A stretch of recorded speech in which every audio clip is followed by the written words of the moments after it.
So, over a period of time, I've learned certain life lessons, and I started collecting them in what I call commandments now.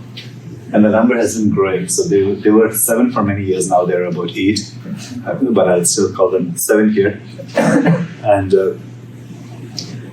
And in this process, I'm trying to come up with something called a model of happiness. So I first gave this talk, I think somewhere around 2010 or something. And since then, I've been doing it in the last part of every face-to-face class I teach. And now I've also been writing a book on it for the past 2 or 3 years. So my first commandment is be happy always, no matter what. And don't let events, good or bad, disturb your state of bliss. So what happens is that there is you somewhere here, and you have all these nice words that people say to you, the good things happening, the sunshine, and you have a day like today which is kind of cloudy a little bit, and you have those sometimes some not so nice events happening, and some insensitive words that people might say to us at times. And there's you at the center of all this, right? Trying to navigate all these nice and not so nice words, and good behaviors, bad behaviors, and good events and not so nice events happening in our lives. So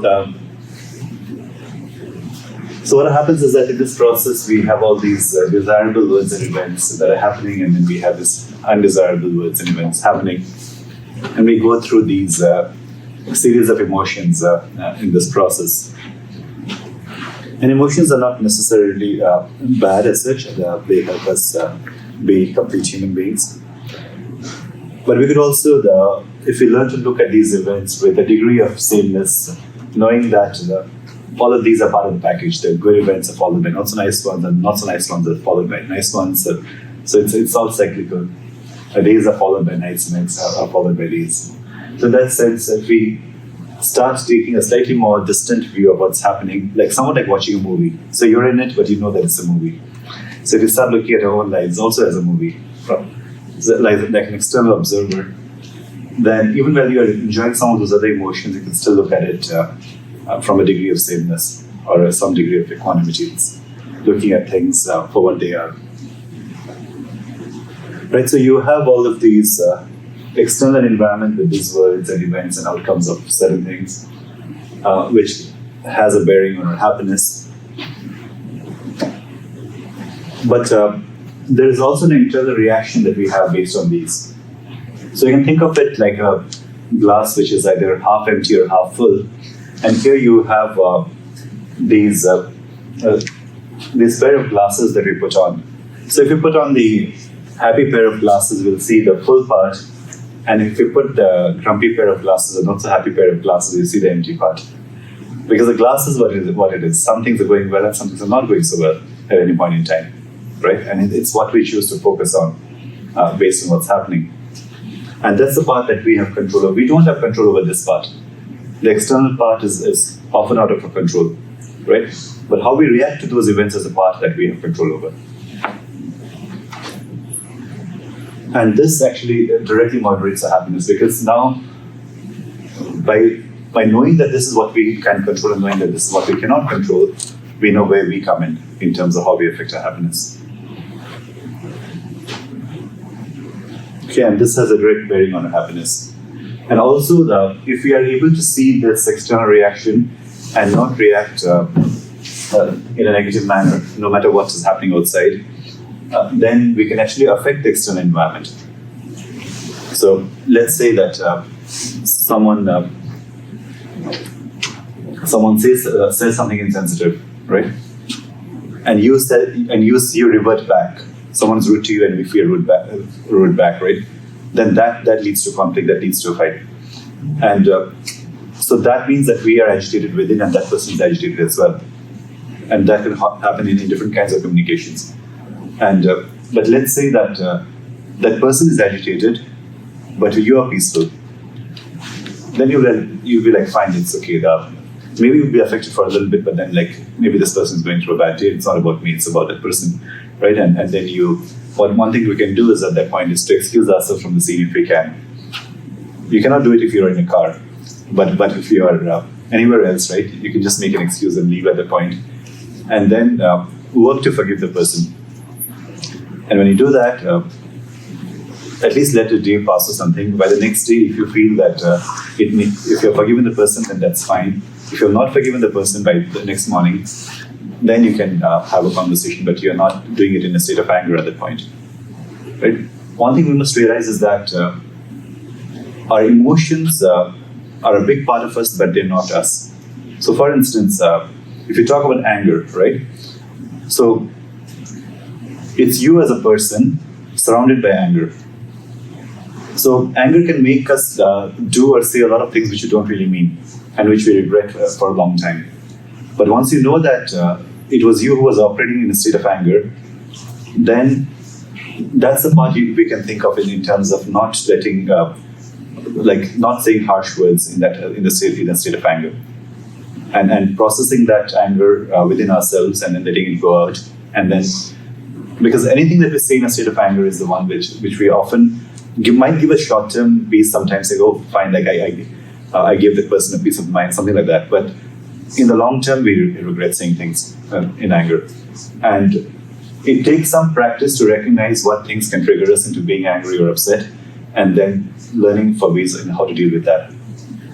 Okay, but this is the big part. If we are able to process this internal part, no matter what's happening outside, right? If nice things are happening, the person is nice and friendly, you are nice and friendly, then that's the best case, right? But sometimes people are either tired or they are overworked, and especially post-COVID, a lot of people have been under a lot of stress, right? So we don't know what is happening in people's lives, and what we say in those states is not a function of who the person is, but a function of the circumstance or the constraints that are surrounding the person at that point in time. I see earlier people talked about multitasking, which meant doing 2 things at a time. And now I see that sometimes there's a pressure to do 3 things at a time. And there is that multiple levels of multitasking, which are kind of like being added on in people's lives. So there is always this kind of distinct pressure. And I did one interview with Simmons University president, who was here in a class as well, for Project One as well, a website that I manage, and we talked about that 2 or 3 levels of multitasking as well. And she also said that yes, I can manage 2 tasks at a time, but not 3. And that's like when you're driving and then you're listening to a podcast or something, or getting a call and that's the 2 tasks. And then if your child wants to talk to you at the same time, that's the 3rd task, right? And that becomes hard. So the second commandment is have 0 expectations from every other person in the world and 100% from yourself. So when you don't expect, you'll never be unhappy, and everything you get is a bonus. And this is really hard, but also very powerful, in the sense that almost all the time that we get upset at people is that we realize that somehow when we do things for people or when we're close to people, we start thinking that they should behave as the way we want them to. Like a degree of control comes in our mind when we want to control people. And we forget that people, no matter who that person is, whether it is a spouse or a partner or a child or a parent or a friend, right? So that person is an independent person. And people have their own independent minds, their own independent constraints as well. And people don't necessarily behave in the way we want them to. And that's perfect, that's how it should be, because we all are independent beings, right? And at the same time, having this expectation from people is what troubles us a lot of the times, because we are expecting them to be molded in that particular, we're trying to play the potter kind of thing and trying to mold people. And people are not there to be molded. People are there like flowers, they're blossoming on their own, right? And so in this case, even if you cannot change the word to 0 and 100%, if you can say minimal from people and then most from ourselves, right? So that leaves us to some level of control in our lives, because what happens is that you have this external expectation, and the expectation can be from yourself or from other people. And when we expect from other people, maybe that leads to a certain event or certain outcome. Sometimes it even leads to work when we ask people to do some things for us. And this work could lead to an event as well. But expecting from other people often has a negative bearing on happiness, because people, a lot of the times, or most of the times, do not behave the way we want them to, right? And once we understand that people will do what they have to, and every time somebody does not live up to your expectations, and the only person who we can change is ourselves, then we have to recalibrate our expectations, not the behavior of the person. Is that so? So what is it that we can change about ourselves? Like, what was I expecting that was wrong or misaligned with what I was, with how this person is behaving, right? So that's where we need to work on ourselves at that point. So, but if we expect only from ourselves, then life becomes very simple, because then it becomes that my life is about giving and not about getting. So, as John F. Kennedy had said, like, ask not what your country can do for you, ask what you can do for your country, right? So if we ask that what we can do for our friends, what we can do for our family, for our colleagues, for other people, right? How can we be useful? Then it's much easier. And one of the things which I realized is that any time that I might have been upset or feeling not so nice, is that that's the time when I was expecting from other people, right? And if you look at yourselves again, every time you might be upset a little bit, you realize that you are expecting life to give you something. That I'm not getting this, I should be getting this, getting something. But every time you change that, flip that switch and say that my life is to give and not to get. My life is to give to this universe, to give to this world, to give to other people, to be useful, right? Then there's nothing about getting at all. Then it's about you getting up and doing something. And as soon as you do that, you don't have a lot of time. You have about 60 to 100 seconds, like a rocket launch kind of thing, to get you out of that wallowing mode and to spring back to the work mode, into doing something, right? And that's, as soon as you get to the contributing mode or the doing mode or the giving mode, you get powerful. But when it is about expecting and getting, and I'm not getting enough, I'm not good enough, people don't like me, and all of that, those kinds of things, that's when you are in the expecting mode. Okay? And so recognizing that and being able to flip that switch, it gives us a lot of power over here. Okay? So expecting from ourselves has a direct bearing on our happiness. And the third is that never compare with those around you. Just give in your 100% and don't worry about the results. And oftentimes I found that comparison leads us to settle for something which is lesser than ourselves a lot of the times. Firstly, when we compare with certain segments or certain parts of people, in the sense that if you look at a person's life, they have certain gifts. So each one of us has certain gifts that we are born with, and gifts that we develop over time, right? And so each of us has certain things going for us, and something's not going for us. And when we tend to compare with people, we're only comparing with some things that are going for that person, and not the entirety of that person's life.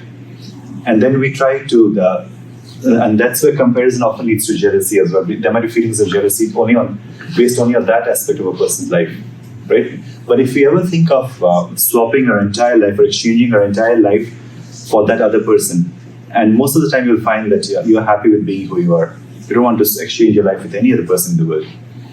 And that's where we know that people are born with as different packages, right? As they're complete people with some things nice and some things not so nice. So just cherry picking a few things leads us to focus on limited aspects of people. So one incident from my high school when I was growing up in Sikkim in India was like I used to be pretty good at math, and I would get like 100 most of the time. And if I'd ever get a 99 or 98, my older sisters would ask me like, where did you lose that 1 point? Like, how did you lose that? And then by the time I reached the 9th grade or something, there was a girl from the other class who came to my class. She was very good in math as well, and we started competing. And there was a time when I got I got an 87 or something, and she had gotten an 85, and I got really happy that I'd gotten more than her. And I realized at the point, or maybe slightly later, that what has comparison done to me? Like I'd be upset if I lost a point out of 100, and now I'm happy just because I got more than 85. Right. So that is what comparing does, in the sense that it makes us focus on something less than what we are capable of.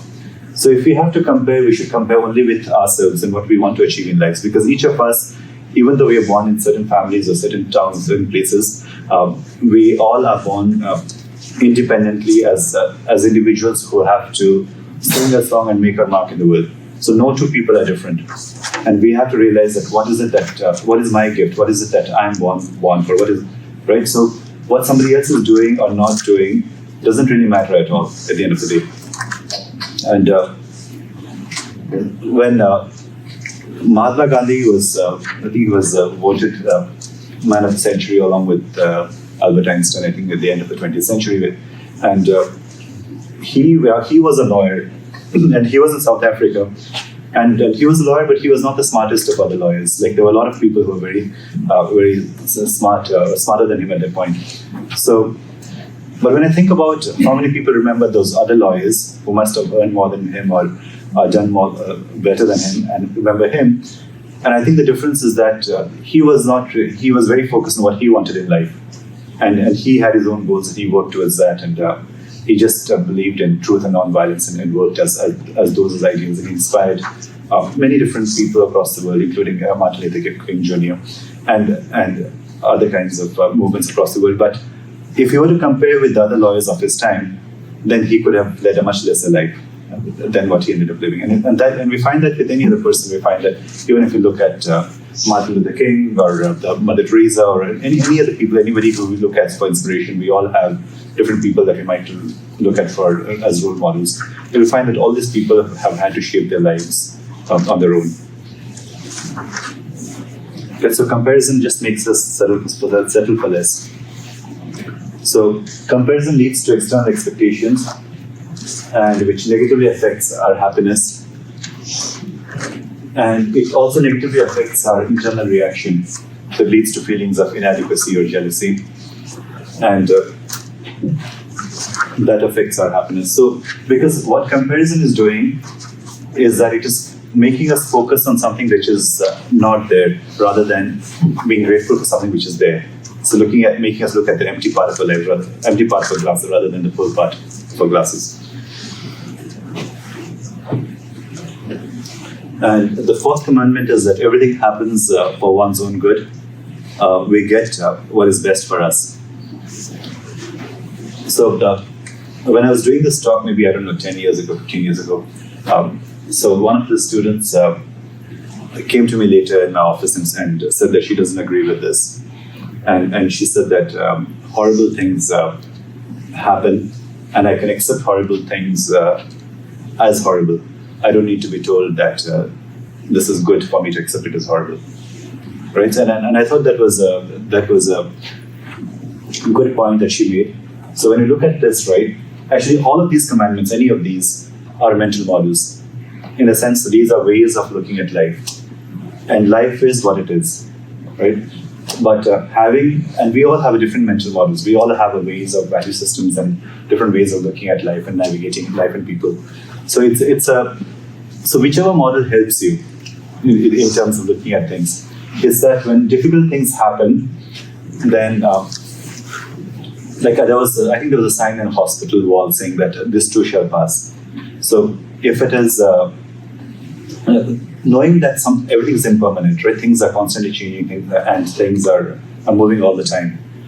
When we think of the sinking of the Titanic, at that point, there were maybe, 1,000, 1,500 people who died in that ship, and there were all the other people across the world who must have felt very sad with that incident. And this happened, in 1912 or something? And now, this is 2024. So I'm thinking that by this time, every other person who must have felt sad for the people who sank at the Titanic are also dead. Right? So in that sense, everybody is in this world in in an impermanent state. We are there like in a carousel with time passing by, right? We are sitting on that, and people hop on and hop off. So knowing that everything is impermanent, and when not so nice things happen, learning to take that on a stride is often helpful. So to give an example, when I was before I became a professor, I worked for 6 years in the industry as a software engineer, and in one of those jobs, I worked in Singapore in a health informatics company. And in that, the work was really nice. I was learning a lot. I was working with big genomics databases and stuff, except that the salary was not coming in. And we did not get paid for about 6 or 7 months. And the company eventually folded down. And so when there was no money coming in, that it was really hard when that was happening. And I thought about it as like what's the good in that? What good came of it from the experience? And then a few years later, I finished my PhD, and then I was interviewing for faculty positions in the US. In 2008, I went to a conference in Columbus, Ohio, and I met the chair of the search committee there. Incidentally, I'm the chair of the search committee this time, and we're hiring other faculty. But then the chair of the search committee then said that, we are looking for faculty members at Simmons List. That time it was called GIST List, the Graduate School of Library and Information Science. And I was a fresh PhD. I was not completed, I was a PhD student. And he said that, but we want somebody who has some health informatics experience, because we are starting a new program in health informatics, an interdisciplinary program across the campus. And then I was able to talk about my experience in that particular job, about how all that I did was health informatics related work. And so I had the same skills which the other candidates also had, plus I had that extra skill which came from that particular experience. So it was a few years later that it made sense to me as to what was the good that came of it. And in another example, my wife, she's a physician, she's a hematologist oncologist, and in Singapore, we were newly married. We got married in 2003. In fact, we just had our 21st wedding anniversary on December 8th. But so there, so when she came to Singapore, she didn't get a job as a doctor because the Singapore government did not recognize Indian medical degrees. So for a few years, she tried and she could not get a job as a physician. So ultimately, she prepared for US licensing exams and moved to the US. And so after about 3 years of not getting a job there. So then I joined her here after my PhD, joined her in the US after my PhD. And then she got one of the best medical trainings in the world, and she became a really good doctor. But if I think about it now, had she gotten a job in Singapore, I wouldn't be in this class giving a talk to you right now, because I would be happily doing a job in Singapore, and we would not have thought of ever moving to the US. So when some bad things happen or not so nice things happen, or you go through difficult periods, it's actually, you're like a diamond which needs more polishing. And all those difficult moments are the polishing that's happening in your lives, so that you shine the brightest of what you're capable of shining.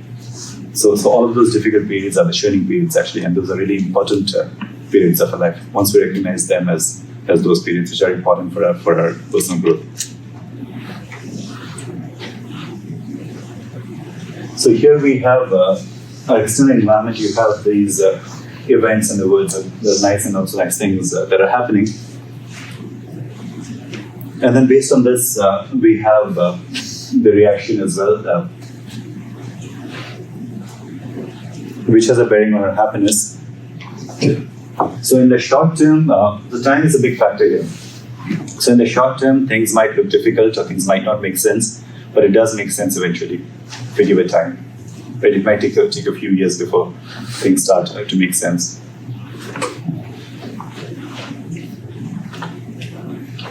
The fifth commandment is that live at the present moment.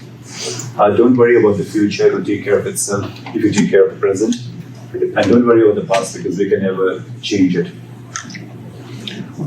So if you think about it, the past doesn't really exist because it's gone, right? So it's not a reality.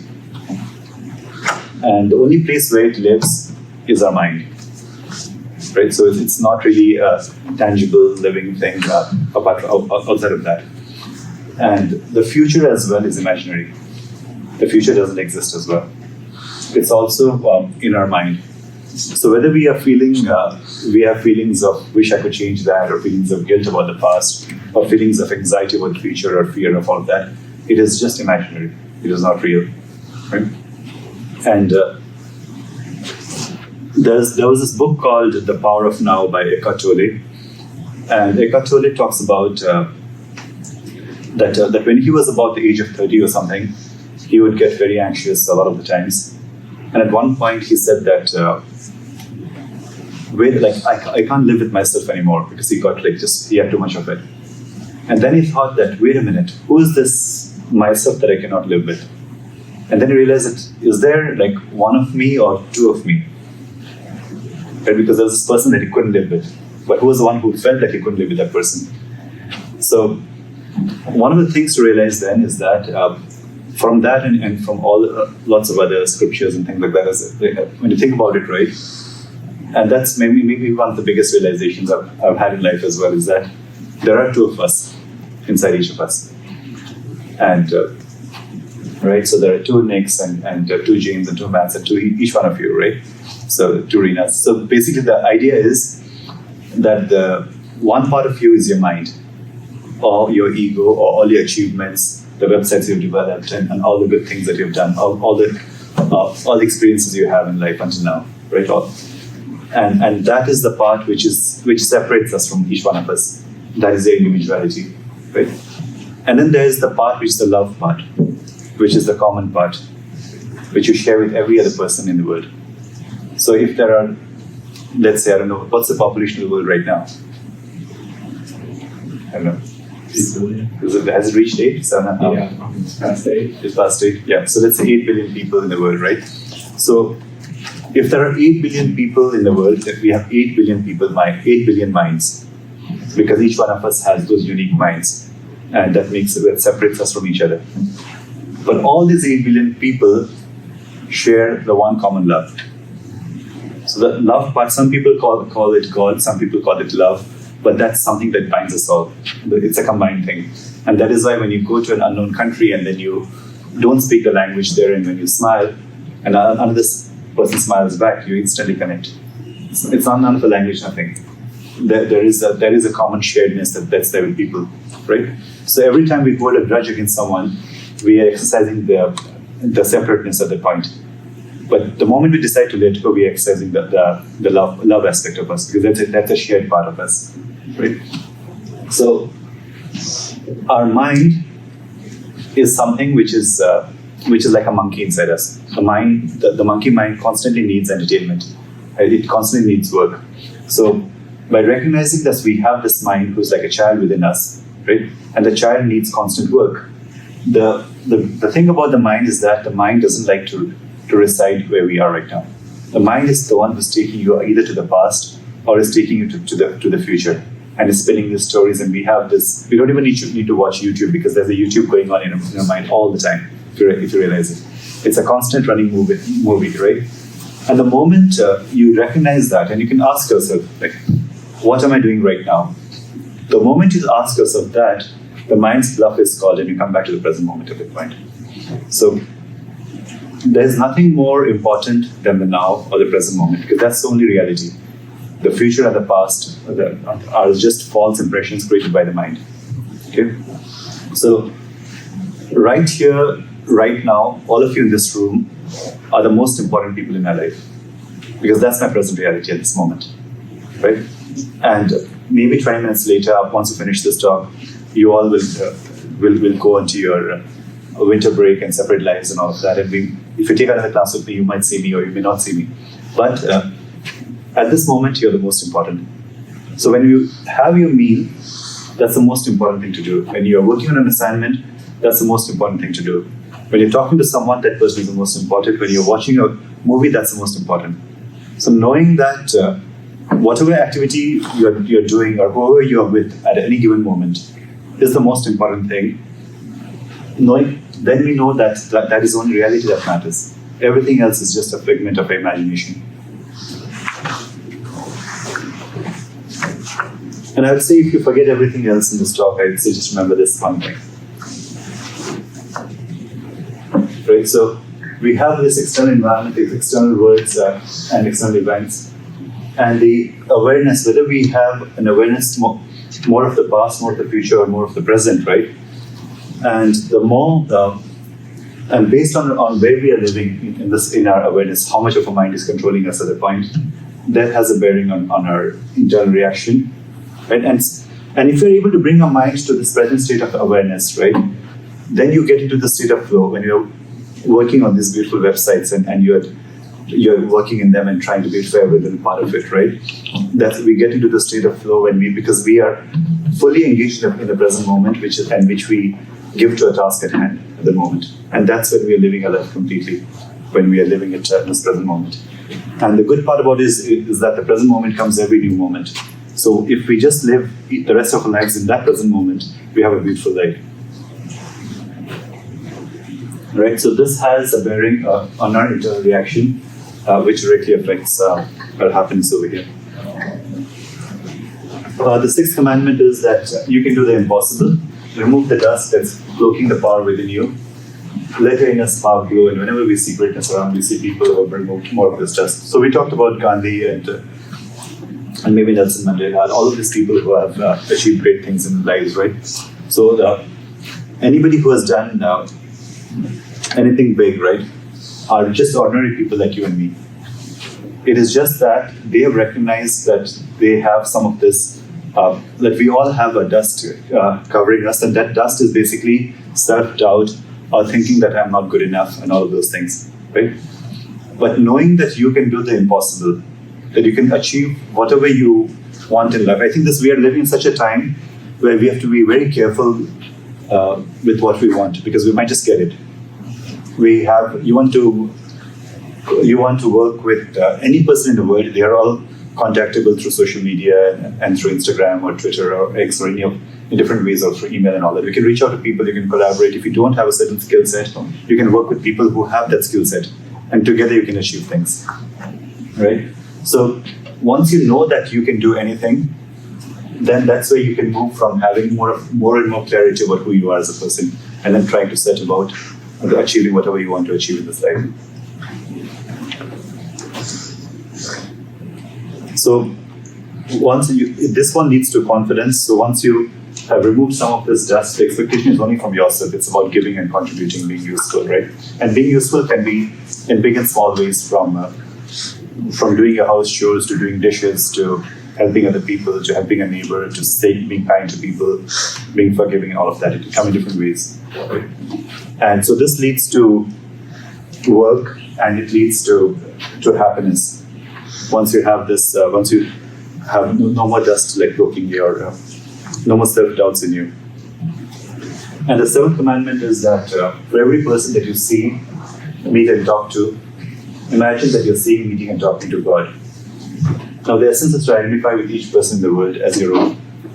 So here, you can take the word God and replace the word God with the one person who is your favorite person in the world. It could be a friend, it could be a family member, right? It could be anybody, right? Or Matt, it could be a cat. Right? So any person or any being who you love the most, right? And then when you go and give any talk before an audience, look at that same person in every person. Because now you know that you're not being judged, because you have the person you love the most in the audience. And if you see that, because knowing that there's the same love part in every person, right? And we see that the same amount of sameness. The difference is only on the external bit.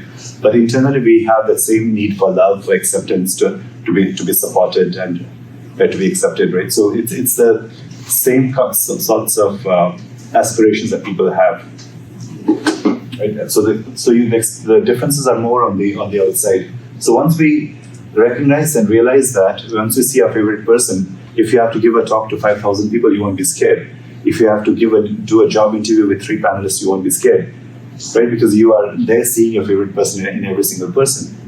And knowing that these are all human beings just like ourselves, right? And there's nothing to be afraid of anyone.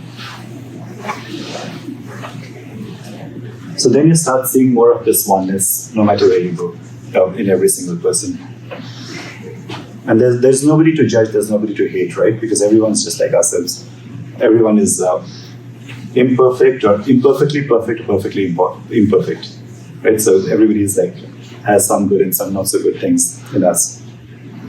So once that happens, the feeling of oneness, there's a lack of fear from anyone and a sense of identification with everyone.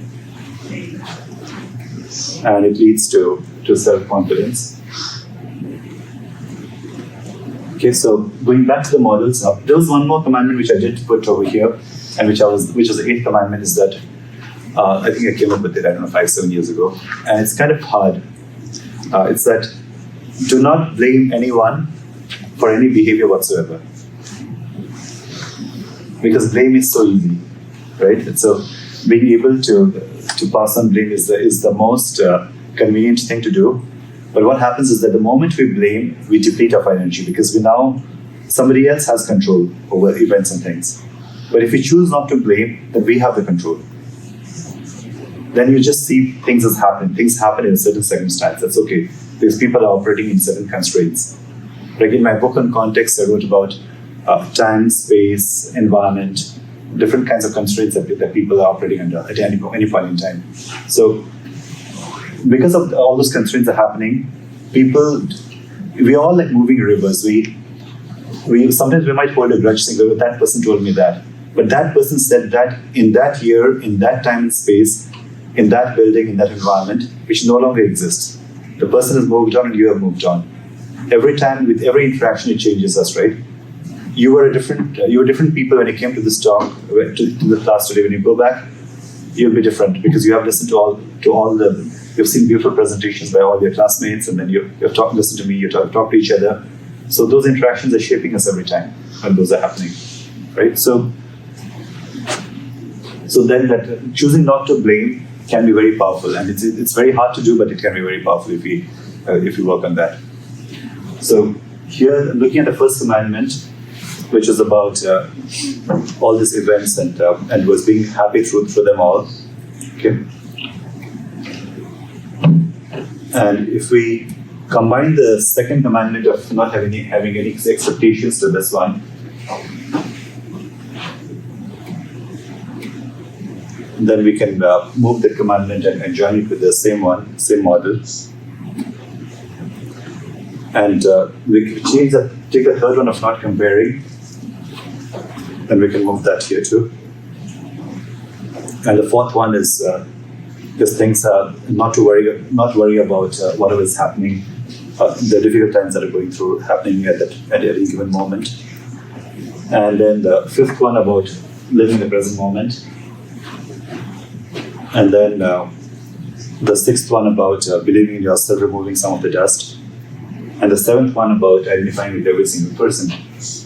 So now the problem with this model is that if you put the last commandment about identifying with every single person as your own, then this word external doesn't exist. Even when you talk of other people, right? There's no other people, because everyone is your own. That same love that you have is the same love which is there in every other person. So there is no other person. It's just you, or people like you, right? Everywhere.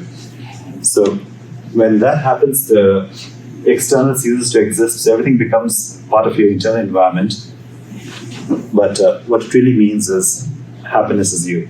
Thank you.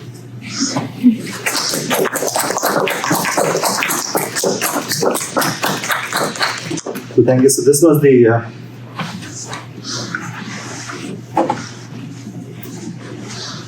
the talk, and I do have a book that I've been writing. So I'm going to show you a little bit of it, calling it Modeling Happiness. So now it's 8 lessons instead of 7. 8 lessons I've learned. And let me show you some parts of it. So to the reader, you're beautiful, you're enough. So this book is just a mirror of who you are. And so it has all of those different commandments. It also has the not believing part as one of the chapters. But I decided to add a part about my own life journey as well, talking about different aspects of how I led to certain realizations or other things, what incidents led me to learn different things over time. And so the first one, the preface is all on happiness, and I also talk about when to reject things. So what I've said is that all of this, the difficulty with writing a book like this, or even giving a talk like this, is that people are going through very different things at any point in time. And anything blanket statements are not useful, because if I talk one-on-one, I know what a person is going through. But saying the same thing to different people might not make sense. So what I'm saying is that anything which doesn't align with you or doesn't make sense, reject it, right? And you have to reject things that don't work for you, because it's a mental model. So talk about what is happiness, the concept of dukkha or suffering. And because we can only understand happiness by understanding suffering. So yes, I've included some paintings here, and how human life is like fragile and like a water droplet. And so some defining happiness here, and asking the reader to define their own happiness.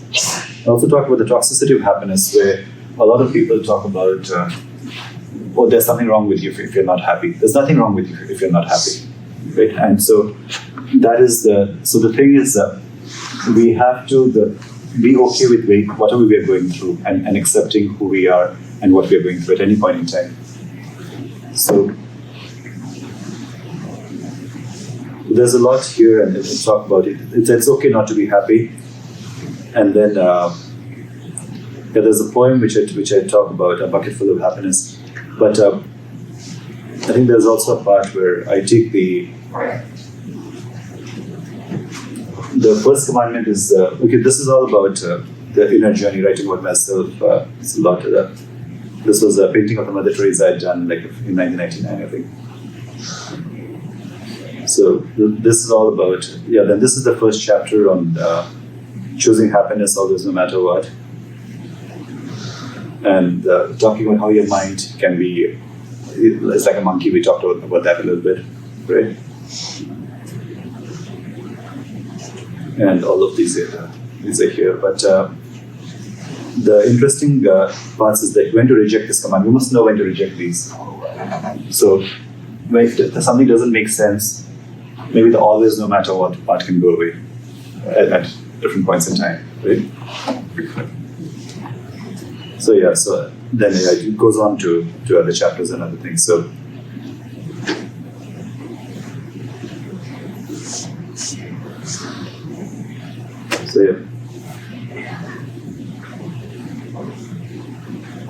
that's it. Thank you.